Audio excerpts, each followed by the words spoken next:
Around 6 months ago, I made a video on the widespread cheating problem on chess.com and how unplayable the website became for me. Just as a TLDR, I predominantly play Rapid on chess.com, and over the span of 100 games around the 2200 to 2300 ELO bracket, I estimated that 33% of my opponents were cheating, most going unpunished. Chess.com staff actually reached out to me after that video, and I had a private call with International Master Casacoli, who works for the chess.com Fair Play team, and he told me all of his plans to fix the issues I had presented in the video. We'll talk about what was said in that call in just a second, but first I really want to mention something. I feel when I made my first video, the actual issue I was presenting was very diluted. Chess.com's cheating problem is not consistent with one single rating bracket. Higher rated players will verse cheaters much more frequently than low rated players. If you're seeing this video, it's not necessarily aimed to throw you into this echo chamber and reaffirm all of your bad thoughts that the only reason that you're playing badly right now is because everyone else is cheating. The likelihood is you're just bad.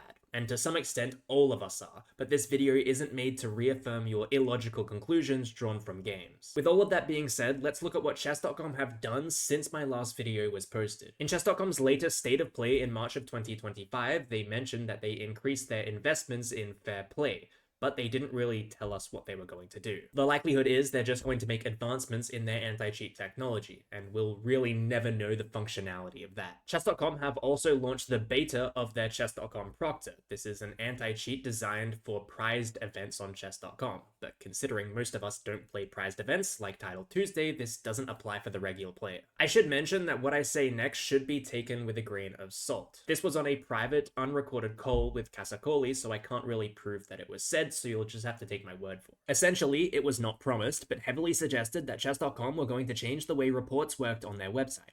Currently, if you report a player you think was cheating, it doesn't take note of the game that was occurring when the report took place. In fact, unless multiple people report the player, the anti-cheat wouldn't look at the report at all.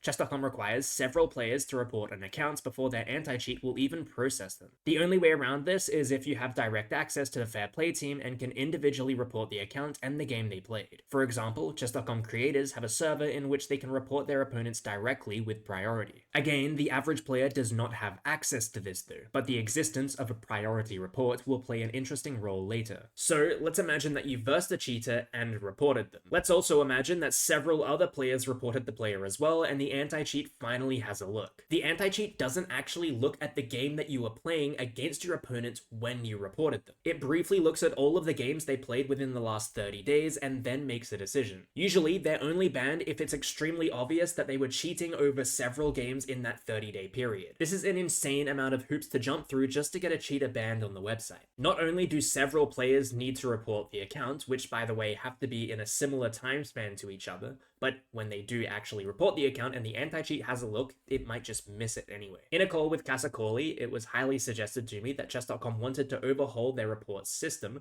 where you could insert a game link that you played against the cheater that you're reporting. Lichess has this feature also, where you can actually include the game link into your report, and the anti-cheat will use that game and look through it very thoroughly to make a decision. It's been quite a while since we had that conversation though. It's been around 6 or 7 months and nothing has been implemented. This is just one small negative thing though, because the rest of this video is actually quite positive, and we'll get into that right now. After my last video on the topic, I've played 78 rapid games on chess.com. The period in which I played those games was a lot longer though. It was essentially October last year to May this year. But we can go over some similar statistics that we did in the last video and see if anything has massively changed. I can't be bothered making a spreadsheet this time, but if you want to go through all of my last 78 rapid games on chess.com, you'll see that all of the data that I'm about to tell you actually lines up. Out of 78 games that I played since my last video, I won 32, lost 43, and drew 3 times.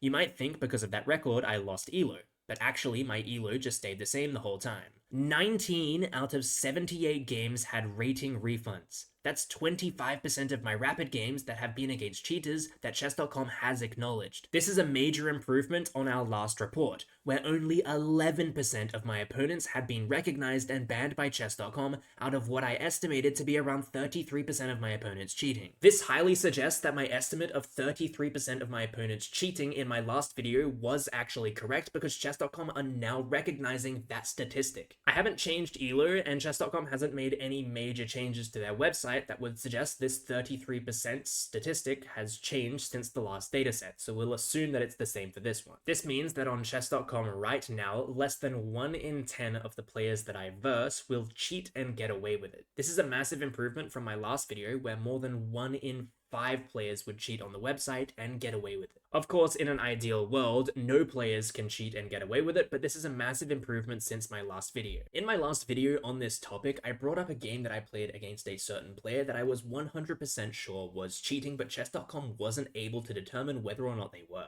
But since that video, I played a game under very similar circumstances where my opponent was actually banned for the exact same thing. So I quickly want to cover that game and go through the analysis just to show you guys what I mean. An issue that existed for a while on chess.com was that it seemed that the anti-cheat could not detect if someone was cheating if they were picking the 5th, 6th, or 7th best engine move in any equal position. So for example, in the starting position, you can play a plethora of moves to the white pieces, and a lot of them won't be bad. Some of them will be better than others, of course, d4, e4, for example, but you can play something like a3 for the white pieces, and it's not bad for white. So if you just did the same thing in the middle game and end game, if those options were available and played 5th or 6th move, the engine would just not think you're cheating because it's not obvious enough. That is my theory, at least, because it seemed that way. But we'll go over this game, which I think is a good example of it, where my opponent only got 82% accuracy. The only reason that I actually suspected my opponent was cheating in this game is because I clicked on their account and I saw that the creation date of their account was October 17th, 2024. That was 2 months before the game was played, or 3 months. It was December when this game was played of 2024. So a very new account, and I was immediately suspicious. Also, if we actually click onto their account, and we can do this really quickly. I don't think you guys will get the best view of it at all. But if we go overview and look at rapid, we can see that we need to go to the right rating range or the date range, and we go to the last year, and you can see they've won 134 games, drawn 4 and lost 12. So probably not legit. So that immediately set off some warning signs for me, and I was immediately suspicious. But when we actually got into the game, I kind of almost convinced myself that I just played badly. We go into a Levitsky with d4, d5, bishop g5. I play h6. I actually play f6 now, which is an interesting line of theory for the Levitsky. But this was a while ago, so I didn't know it back then. And I go for this line, knight d7, where you want to bring your other knight to f6. I won't go on about the entire game because it's not that important. They do make a lot of inaccuracies out of the opening, which is kind of going back to my point where it doesn't matter. Like, they can play an inaccuracy. They're almost farming bad moves in a way as a cheater to not get detected by the anti-cheat. And they're farming bad moves here with knight c3, which doesn't really affect the overall evaluation too much because it's so early on in the game. This changes, of course. They do go and find the right moves when it matters, but when it doesn't matter, they'll never find the right move. So I continue here, bringing my other knight, and again, queen d3 inaccuracy doesn't really matter though, gives black a slight advantage. It's negative 0.4. This doesn't matter too much. I play g5. I get into a bad position quite quickly. I allow knight b5 without realizing it, and I eventually give up this c7 pawn, and I have to give up my rook as well with knight b6. This just looks, to the untrained eye, like I'm bad at chess, and that's what I was thinking in the game too. I was thinking, okay, even if this guy is cheating, I've just played badly. Like, it doesn't take a cheater to get into this position with the white pieces. This is not complicated stuff. I've just messed up here because I didn't know good Levitsky theory. But we get to a certain moment in the game where my opponent really makes me doubt that he is legit. And we'll get to it really quickly. So queen a3, and you can notice when they have the advantage, they get the kind of what's the word? The luxury to not need to play the best move every time. So you'll see they almost never play the best move. So a6, bishop e5. Okay, they played the best move. I play b5, trying to expand and get my knight to b6 and get it into the game in c4. They play h4, not the best move, but it's one that works and one that kind of breaks open the game and makes it hard for black to play. I continue with g4, locking up the game.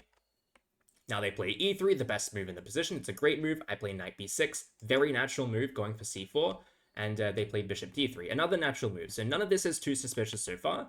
I play knight c4, obviously just continuing my plan of getting this knight activated. If they trade off, I'm pretty happy. This is a very good bishop. My light squares are weak. They do trade off, a very unnatural move, by the way, to kind of trade off your light square bishop when it is so obviously like one of your strongest pieces. Of course, if you are a master, that might be obvious, but in my opinion, I feel like maybe something like queen b3 is a more, attractive move for you, keeping your queen on the board whilst also keeping this bishop on the board. But they take and allow me this very nice connected pawns in the center of the board. They're not doing too much, but the main thing is that we have this light squared bishop and white doesn't. They play knight e2, which is the best move. Very natural move again. We play knight e4, and then they play f3. This is where it gets a little bit weird. I first start with bishop takes e5, which is wrong, by the way. It's wrong. It's +3 anyway, so it doesn't really matter. This is always going to be a worse position for black. We're down a piece. We're down a rook even, an exchange. So this is always going to be bad. But I play bishop takes e5 because I want to complicate things, and they play d takes e5, the best move. And then I play knight e2. I realize that my knight is trapped. I didn't realize that, I have nowhere to go with this knight once they take back with the pawn. I kind of get rid of my own escape squares, and the queen is covering this square. So I go for something weird, and I think, okay, knight f2. At least if he takes with the king here, he's lost castling rights. There is one way out of this, to not lose castling rights. All I have is trading the knight for the king's castling rights, which is the best move, by the way. And this is a natural move as well. I would expect any player at this level to take with the king, because it doesn't seem too difficult. Okay, you've lost castling rights, but if I check, knight takes g3, and where does black's attack come from? There is nothing. It's a Hail Mary move. But there is one other way to get out of this. One other way. And you have to put it all together to figure out how to capture this knight without losing your castling rights. Because my opponent wants to castle long if he can, although taking with the king is absolutely fine. The only other way is by playing rook f1, which my opponent finds. The reason that this is okay is because after g takes f and g takes f, you can castle... sorry, I've completely missed the move here. And knight h3, now you can castle long. And the knight is still trapped. This is the only reason that rook f1 is a move. You don't play rook f1 if you don't plan to do that. But instead, my opponent is using an engine, and he doesn't understand the position, so he gives up the knight. He gives up the knight. This is not a natural move. It's not a natural move. The only reason that it's still +3, and it looks, if you're reading an engine, it looks like a natural move because it's still +3. You think, okay, +3, I don't want to be obvious and choose the best move in the position. This one's still +3. This is fine. The only reason that this is +3 is because you're up so much material to begin with. This is a blunder. Rook takes f2 is a blunder. You're allowing me to take your other knight, and now I just don't lose my piece. So this move, rook f1, that could only ever be justified by finding this line of takes, knight h3, and long castles, it could only ever be justified if you play this line. And it wasn't, and they just did not find the line. And therefore, I think that rook f1 was what gave this game away for me and proved that my opponent was cheating. Back 6 months ago, or just a couple months ago before this game was played, I genuinely do not believe that this player would have been banned. This is exactly the same, or very similar at least, to another player that I mentioned in my last video that I thought was cheating. They played a move similar to this, where they completely switched their plans mid-game because of what their engine suggested to them, and it was completely illogical, completely unnatural, but they did it anyway.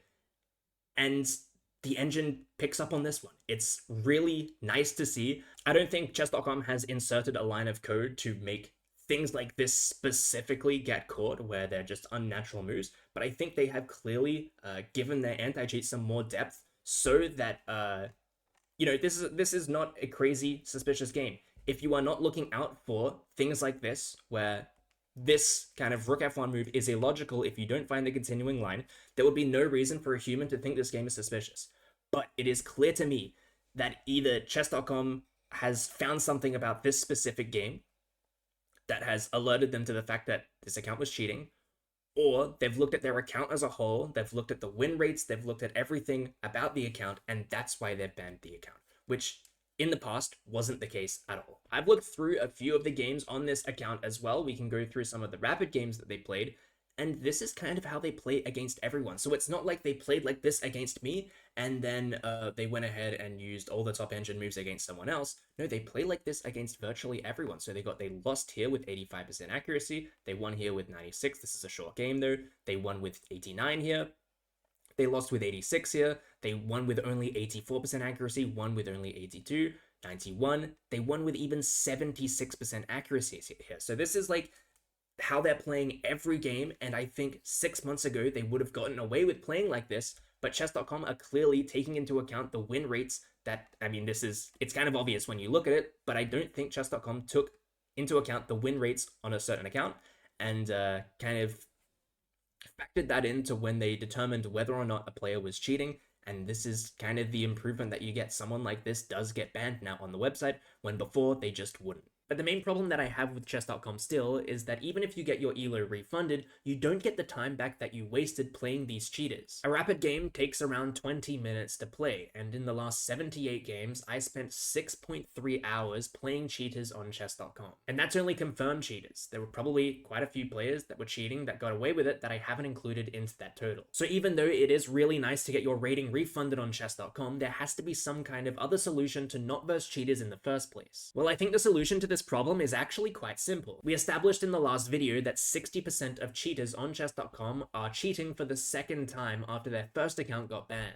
This means that the large majority of cheaters had accounts either made in 2024 or 2025. If we can reduce the amount of cheaters that we versed by 60 to 70% just by being able to filter out pairing with new accounts on chess.com, that would be a massive improvement. Of course, chess.com's hard work improving their anti-cheat wouldn't be for nothing. That's still extremely valuable. In an ideal world, we also don't settle for most cheaters being banned. We settle for all cheaters being banned. But for simple quality of life, if I don't have to verse players with accounts made in 2024 or 2025, I'm guaranteed to verse 70% less cheaters than I was before. Of course, this means that pairings on the website will take a little bit longer, but if you ask me, I would rather wait 10 times as long to get a pairing against a legitimate player than a cheater. I know a lot of people like to slam dunk on chess.com at every given opportunity, and to be quite honest, I've been extremely critical of chess.com in the past as well. This situation just isn't one I can be super critical of though. Whilst there is still a long way to go, it does seem that chess.com have actually made improvements to the cheating problem on their website since I last uploaded my video. And the statistics back up the fact that the anti-cheat is a lot better than it was before. With all that being said, I do think chess.com adding a pairing option to filter out accounts made on certain dates is super important as well. Getting my elo back for versing cheaters on chess.com is great, but I shouldn't have to play them in the first place when they're just going to come back on a different account. The fact is, we're still versing just as many cheaters as we were before.